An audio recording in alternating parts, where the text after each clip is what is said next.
DPW is saying I'm a scary cat. Look out the window.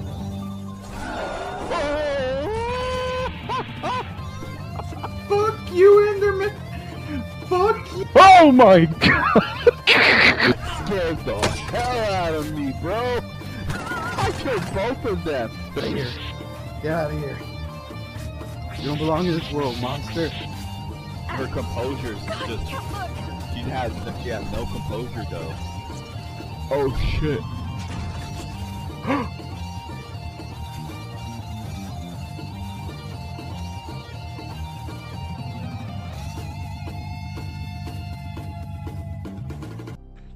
What is up, my peeps? Welcome back to the Resident Evil 3 Nemesis playthrough for the Nintendo GameCube as part of Spooktober of 2025.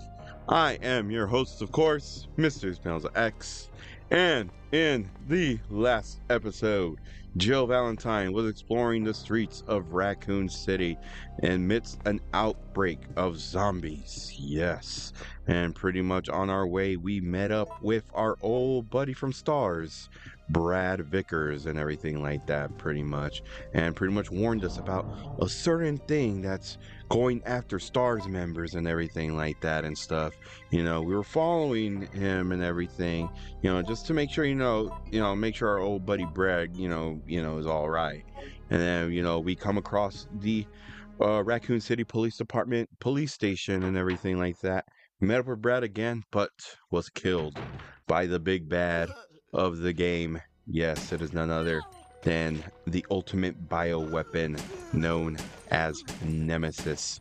Yes, and pretty much, we were able to escape, make our way inside the police station, and pretty much escape for now, because I feel like that's not the first time, that's not the only time we'll be encountering this monster, pretty much, and stuff. So yes, but anyway, and in today's episode, we will be exploring the police station and everything like that and stuff, just to see what's out there.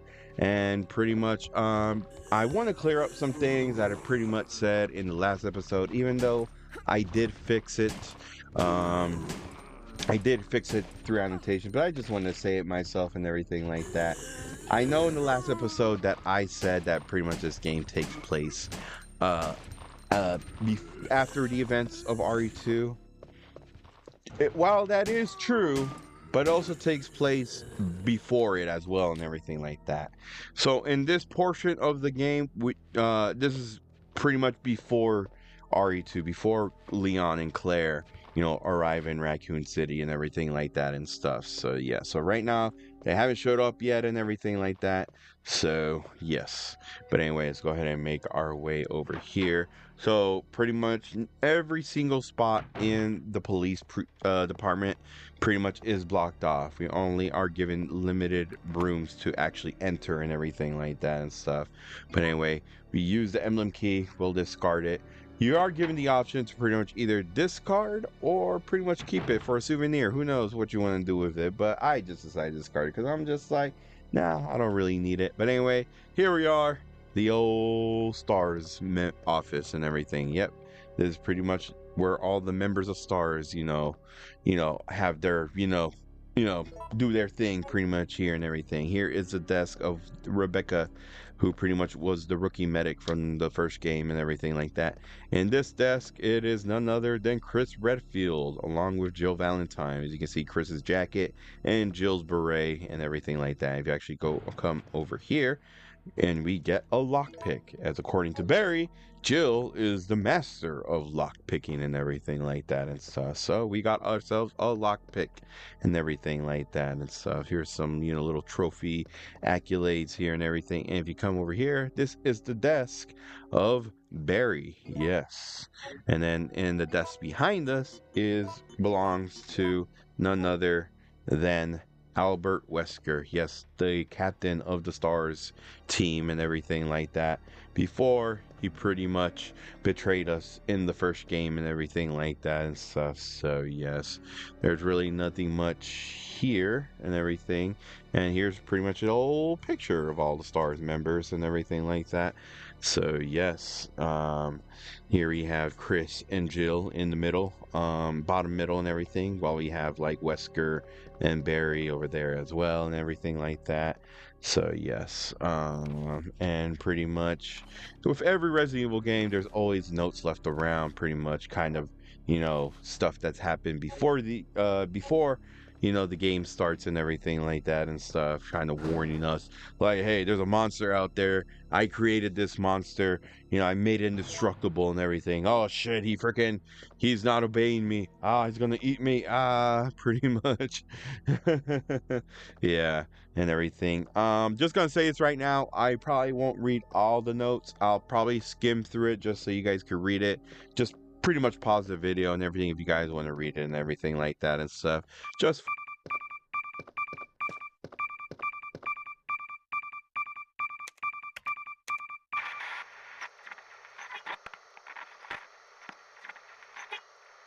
No! Come anyone! Our platoon is cut off! No survivors found! This is Carlos! Send in support immediately! Alright, yeah, I guess we'll freaking see what that about and everything like that. Let's go ahead and make our way out of here. That pretty much is the star's office, everybody. We also got the grenade launcher and everything in that locker and everything like that and stuff. Again, a lot of these doors are blocked off. Still, waiting the arrival of one Claire or Leon Kennedy, depending on whose campaign you play first and everything like that and stuff. Yeah. RE1 and RE2 had options of what character you want to play as and everything, whereas in Resident Evil 1 it was Jill and Chris, and Resident Evil 2 it was Claire and Leon and everything like that. Here we just play Jill Valentine and everything like that, and pretty much after from RE3 to RE4 you play one character. RE5 you play you are given the option to play either one. Oh my god, it's Nemesis and he got a bazooka on him. Oh my goodness, dude. Jesus, damn, that still gets me every time. I really don't know why. Even though I've played this game so many times, man, it always still gets me because I don't anticipate it, because I'm just running towards the exit and everything like that and stuff. But anyway, the weapons I find useful against Nemesis, again, you don't have to fight them and everything like that, but I just do it for the heck of it and everything like that, because I'm just like, nah, I want to take them down and everything like that. But the weapon I find effective is pretty much the grenade launcher and everything like that and stuff. Again, with the gunpowders, you can, if you go through the red instruction booklet, it'll give you, pretty much a rundown of what is what for the gunpowders and everything like that. And I do, there is a ice rounds for the grenade launcher and everything like that and stuff. And I feel like that is very effective against Nemesis and everything like that and stuff. And that we don't have enough gunpowder for it just yet, so definitely we'll save it for the next time and everything like that and stuff. And oh my gosh, freaking, I'm not aiming right. Oh damn, I am actually hitting him. Oh my gosh, he just pushed us to the stairs. Like, no, you get up there. All right, you know what, buddy? Does he actually come down here? I don't know. I don't want to find out. Let's go ahead and go back down. Let's meet him downstairs and everything like that. All right, buddy. You want? Oh, dodge it. Oh, yeah. There we go. Yeah, that. Whew, man. That definitely. Oh my gosh, dude. Yeah, you definitely want to be careful, because if you die, you'll be restarted from where you're last saved and everything like that and stuff. So yes, and that's the thing too. When it comes to Resident Evil, you really gotta be like, you don't really want to save a lot of times and everything like that. So I definitely, for this playthrough, want to at least, below 10, I want to say, and everything like that. We'll try to see if we could reach below 10 and everything. So yeah, but anyway, let's go ahead and organize here real quick and stuff. I don't have enough room for that. I think yeah, we're just gonna go ahead and put those away. I love to organize. You know, that's always been my thing, especially with, like, you know, these types of games with inventory and everything like that. I definitely organize, especially with RE4. But yeah, but anyway, back to what I was saying before we pretty much got jump scared by Nemesis. So yeah, so like RE1 and 2, you know, you were able to play either or had the option of 2 characters, whereas RE3, you know, you can only play as Jill. RE4, you can only, well, depending on where you're at, RE4, you know, there's, you know, you play as Leon, but then some moments you play as Ashley and everything like that and stuff. So technically, I guess if you count, as probably 2 and everything. RE5, you know, depending on which, if you're player 1 or 2, you could play either Chris or Sheva and everything like that and stuff. Of course, there's, you know, the DLC, the expansion story where you either play as Chris or Jill and everything like that. RE6, you are given multiple options and everything like that. RE7, you play as one character, which is Ethan Winters, and RE8 is Ethan Winters once again. But there is an option because actually, you know, depending where you're at in the game, you play as Chris and everything and stuff. So yeah, but anyway, here's Jill's star card and everything like that. If you pretty much after the events of RE1 and everything, you know, STARS members try to convince, you know, the police chief Irons pretty much like, hey, like, you know, it's a Spencer mansion, has this freaking all these weird stuff, bioweapons and all that stuff, like Umbrella's behind it pretty much. Wesker betrayed us. Irons freaking didn't want to hear it and everything because obviously he was working for Umbrella and everything like that and stuff. And pretty much after that, you know, a lot of the teams were pretty much, you know, went their separate ways. I think pretty much Jill got suspended and everything like that and stuff. So yes, and everything. So after that, just like, you know, pretty much, you know, secret agents of Umbrella pretty much stalking her and everything like that. And so, cause like she knows too much, you know, like freaking, we gotta stop her and everything. That's why they sent out the big bad Nemesis, who are pretty much going after STARS members and everything because they know too much, especially after the events of the first game and everything like that. So yes, but anyway, let's go ahead and move on along out of here. In here there is nothing but a bunch of zombies. Yay! Damn, they're just out of nowhere. Freaking Jesus, I'm getting bit. Jeez, get out of my way. Push them, push them. Shoulder tackle, hyper combo. Jesus Christ.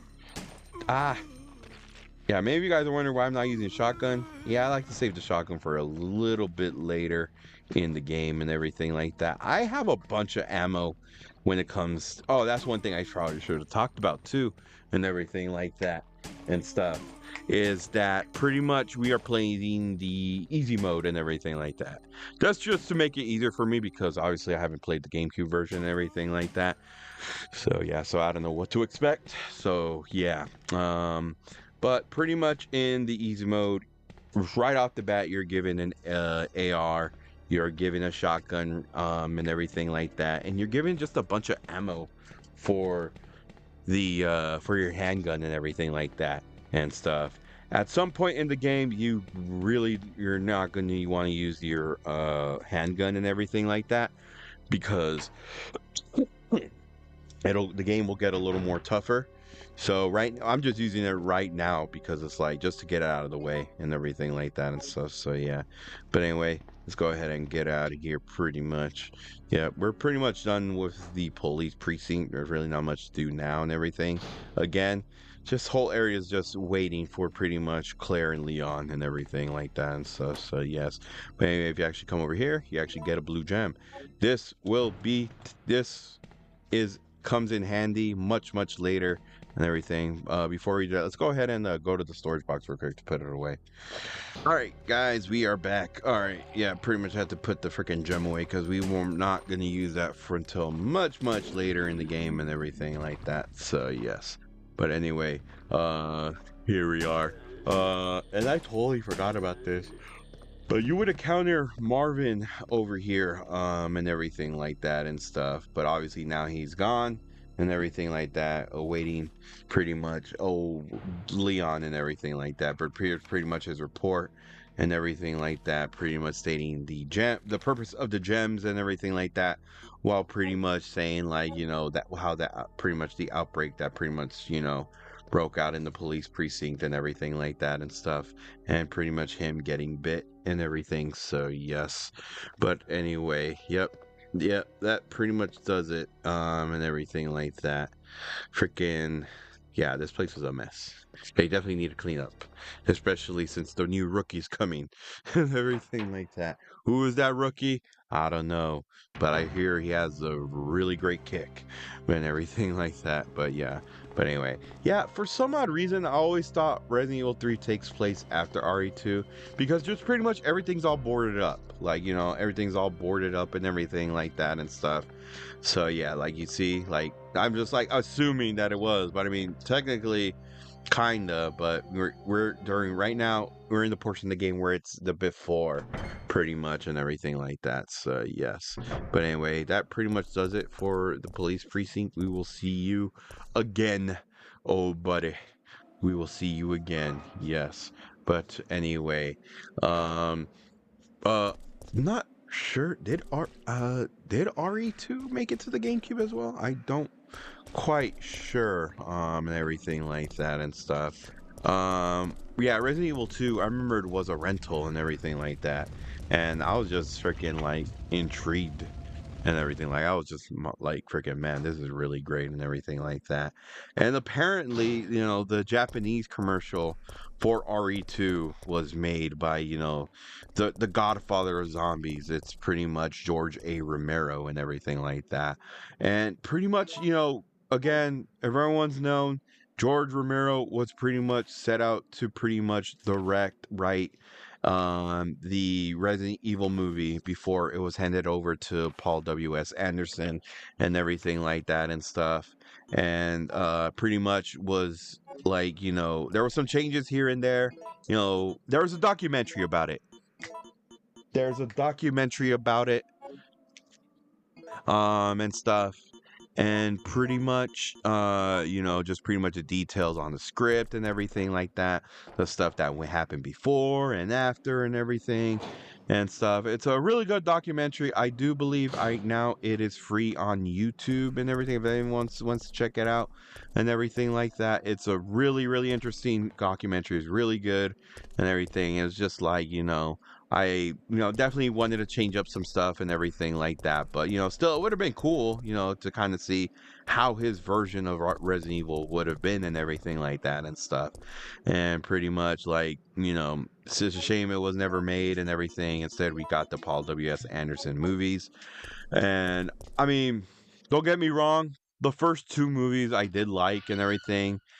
After that, pretty much since freaking they gave Alice, you know, superpowers and everything like that, I just turned away from the freaking like from the series. I'm like, this series is a joke now. Like I'm just like, wow, what the fuck happened?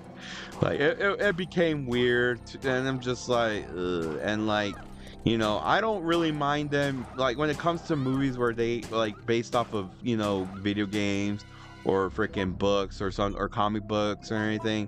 If they use like, you know, if they make an original character, you know, that's not on that source material and everything like that, which I don't mind and everything like that. You know, obviously, you know, there's Daryl Dixon, who wasn't in the original comics, was pretty much originated from the show in The Walking Dead and everything like that and stuff.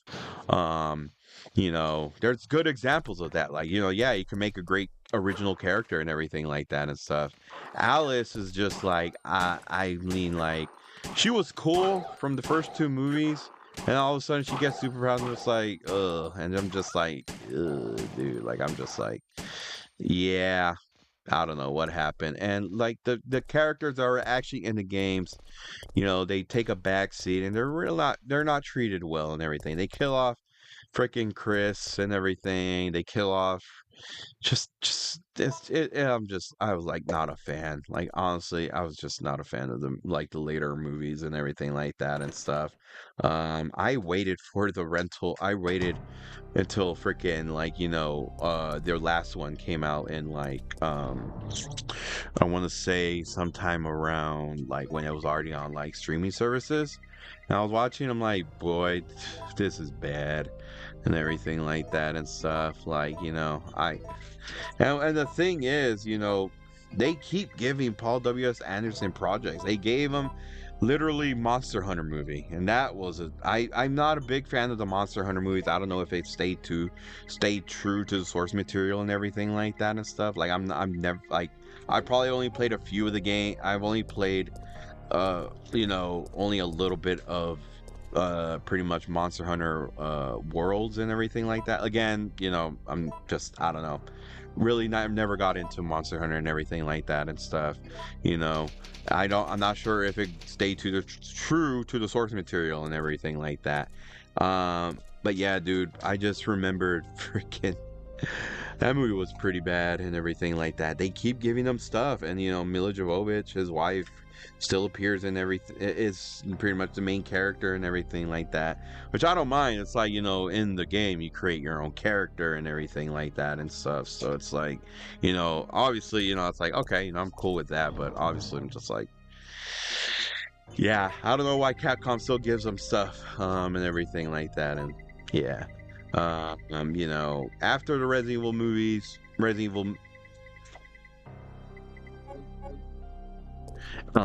great. Excuse me, let me go ahead back over here real quick to pick up some stuff. But yeah, literally after the Resident Evil movies, yeah, they had another movie called Welcome to Raccoon City, and everything like that and stuff. And honestly, even though that movie was okay, and everything, obviously, you could kind of tell, it was kind of, you could tell, it was, and it had the greatest budget and everything like that. But obviously, like, freaking, I do like that. Pretty much, it kind of stayed true to the source material in some way and everything. It definitely, it definitely took place, it had a mixture of pretty much all three of the games and everything like that and stuff. While there's a Spencer Mansion, while he had Chris, Leon, and Claire and everything, going through Raccoon City and everything like that and stuff. And like that movie, honestly, it was an okay movie, but still, I probably prefer that one over the Paul W.S. Anderson movies. I'm probably gonna get a lot of flack for that, but hey, I'm staying true to that my word and everything like that. Because honestly, it's like, whereas the first two Paul W.S. Anderson movies kind of stay true to the source material and everything in some way, and everything like that and stuff. Welcome to Raccoon City, definitely like okay, They obviously, know like their stuff when it comes to the games and everything like that, I will say, and stuff. So yeah, even though the story kind of was like, okay, like the story was a hit or miss and everything. And then there was a show that released on Netflix that pretty much had the great great Lance Reddick play Wesker, which was a very interesting choice. And stuff. I'm like, oh, okay. I mean, I love Lance Reddick, but I'm just like, as Wesker though. And there was a certain moment in that show where I'm just like, wow, they did not just do that and everything like that. Seeing the show, it was obviously an interesting take. I will say there is some moments I did like about the show and everything. Obviously, there was a moment where in the show where like Wesker kind of gets called up from the school about a fight that one of his daughters has quote unquote started, even though the bully was pretty much the one that started it and everything like that and stuff.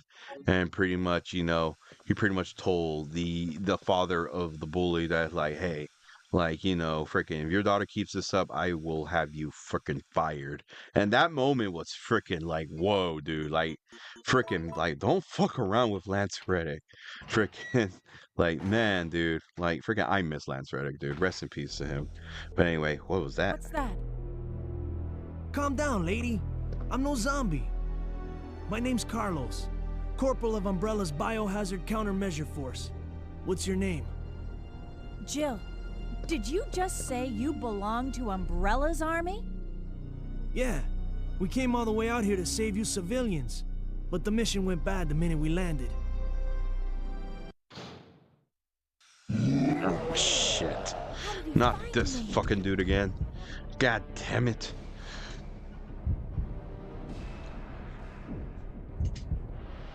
Now we're gonna hide in the kitchen real quick. Over here.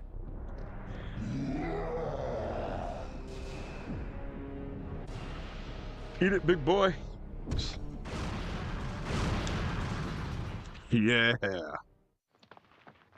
Are you crazy? You could have barbecued both of us. So, yeah, but did you die? But did you die? Obviously not. You're still living. All right, well, freaking Ben, dude, freaking. Hopefully, you know. Oh my God, he's coming back. He's back now. Oh my God, we gotta freaking run away. Run away, run away, Carlos, run away. Jesus Christ, this man does not know how to stay down. I need to ask you something. Why did Umbrella send your team here? Our mission is to rescue the civilians. How kind of you. Considering Umbrella caused all this in the first place, those liars! Look, we're just mercenaries, hired hands.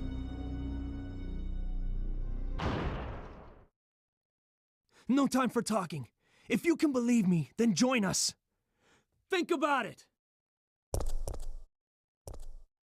I don't know. We'll see what they're up about and everything. Oh shit! God damn it! Not this guy again. Go. Here's it. All right, guys, we're back. Freaking, we had to go to the freaking safe spot, and there we go. Fuck, dude. All right. Yeah, there's a safe spot right here. We had to go to it real quick and kind of fix up some stuff. We're gonna go through it again to kind of heal up real quick. We'll be back. Alright guys, we're back. Obviously I didn't have anything to heal me, but we'll just go ahead and progress through and everything. Also, there's like a little a freaking tool inside there. The freaking a handle. I forgot what the freaking thing it's called in here. Annotation down. But anyway, if we go over here real quick, then we will get there's this thing right here, and if you go and put the gem here, and then bam, this is pretty much where the gem goes. But we are missing one more and everything like that, which we need to get to and everything. So the last gem will be over here, and everything like that, which is pretty much, I do believe, kind of like, oh yeah, like some newspaper, the newspaper around the town and everything like that and stuff. So yeah, but anyway, here we are. And what you want to do next, and this is probably the part where I pretty much got, I'm gonna have to use that first aid spray. I'm sorry, freaking, I don't want to be limping and everything. And if you want to move this step ladder over here, this is a big giant freaking step ladder now that I think about it. Yeah, I pretty much got stuck here. I was like, damn, I don't know what to do. I'm like, oh, I can move this? Oh, I did not know that. And everything like that. And actually go over here. You got a photo of a, you know, close-up of a zombie and everything, photo B and everything. And throughout the pretty much, you know, game, you'll be, you know, finding these photos and everything, still images of some of the cutscenes that were here in the in the game and everything like that and stuff, either through the intro or, you know, pretty much other times you encounter pretty much cutscenes in here and everything. Let's go ahead and press the switch, and oh Jesus, almost hit a backdraft. Oh my God, dude. All right, the whole place is on fire. Yep, it is. All right, we're gonna go ahead and make our way. Oh, Jesus Christ. All right, well, we gotta go. Oh my God, that backdraft. All right, we're gonna have to get out of here, and stuff. But this is pretty much where the last gem, the other gem is at, and everything like that and stuff. Which is crazy because they did have this gem thing in the remake, but I think it was just more of like, oh, getting items rather than just, you know, getting access to like a pretty much like a new area pretty much and stuff. But yeah, here we have the last gem and everything like that and stuff. And I just noticed too, it's like, damn, it's like, it's this version of the GameCube different because we wouldn't encounter Carlos up until this part and everything like that and stuff. But I guess, I don't know, maybe I'd done something different or something like that. I don't know. Like, it was just like, oh, freaking Carlos already? Like, yeah. I'm not sure if they're like that. They pretty much changed that up for this one, or that's been a thing. I don't know. I really don't know. And stuff. Here's photo C, and everything. Damn, who's taking pictures of these and just kind of live to tell the tale and everything like that? Because this literally takes, that's all from like the introduction and everything, where it's just everybody's dying and everything like that. Everyone's getting freaking eaten by the zombies and stuff. So yeah. But hey, let's go ahead and get out of here and stuff. Now that we got what we need, we're gonna go ahead and go all the way back to where the gem is at. All right, guys, we'll be back. All right, guys, we are back. Here we are. Gonna go ahead and put this gem right here, and that should give us access to City Hall. Yes. It's like, damn, dude, who the fuck decide? What kind of city decides to have all this? Like, hey, we're entrusting gems to different people in the city to access this area and everything like that. Like, it's like, freaking, this whole city was made by freaking a freaking serial killer or something like that. Hell, fucking, it's Umbrella and everything like that. It's like, I wouldn't be surprised and everything. So yeah. Yeah, because freaking it was revealed in the second part, you know, that Umbrella pretty much owns Raccoon City. They're the mayor. They're the mayor. They show, they, you know, they run everything pretty much and everything like that and stuff. There's pretty much like a little test site and everything. It's like, hey, freaking, it's time to start this zombie infestation and everything in this city. See how powerful this virus is and everything like that and stuff. So yeah. And here, right? Oh, green herbs. Yay. Yeah. Let's go ahead and take these because we'll definitely need these for sure, and everything. And we just ran across some blue herbs and everything. And we'll be needing these blue herbs much, much later in the game because there are going to be enemies that'll spit out poison and you'll be poisoned yourself and you'll slowly lose health and everything like that and stuff. And yeah, that's pretty much what the blue herbs are. It pretty much, they cure you from your poison and everything like that and stuff. So yeah. And damn, that was great. That was epic.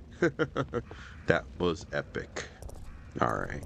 Oh, there's like a little train state, little tram over here. We'll go ahead and that first part is actually locked, so we're gonna go ahead and go to the second one right here. And yeah, gonna use that barrel to explode that. All right, let's go ahead and make our way in here just to see what we have in here. What's in store for us? What's going on? What's going down? You're one of the survivors from the rescue team, right? I just ran into your teammate, Carlos. How did a girl like you manage to survive? Hey, I'm no ordinary civvy. I'm a member of STARS. Stars? You mean the RPD Special Force Team? Hey, is someone wounded back there?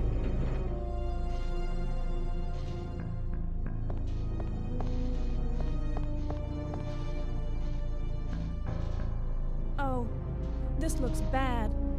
They're coming. Get ready!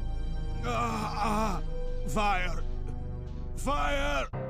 Stay together! Calm down. You're safe now. Everything is gonna be okay.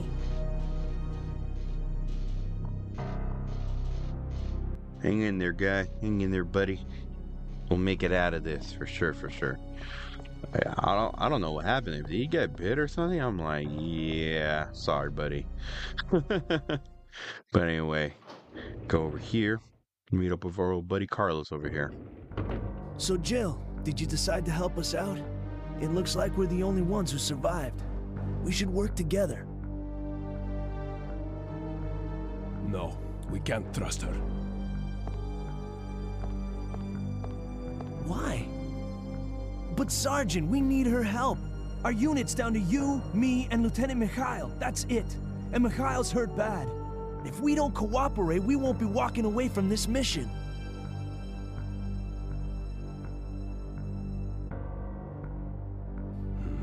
Fine. Then let's go over our plan. We're moving to the clock tower area, which is the designated landing zone for the extraction chopper. Once we get there and give the signal, the chopper will fly in and pull us out. That's a lot of ground to cover. I don't think we can make it on foot. The main problem we have is that the landing zone is cut off from here by the fire. So we have no choice but to use this cable car to navigate through it. Fortunately, we can also use it as a moving shield to get us through the worst areas. That works for me. Good plan, sir. Okay, people, let's get moving. Jill, put this on. Alrighty, frickin', now we're battle ready and everything like that. We're gonna go ahead and pick up this wrench and everything, and we're gonna go ahead and call it episode here, everybody.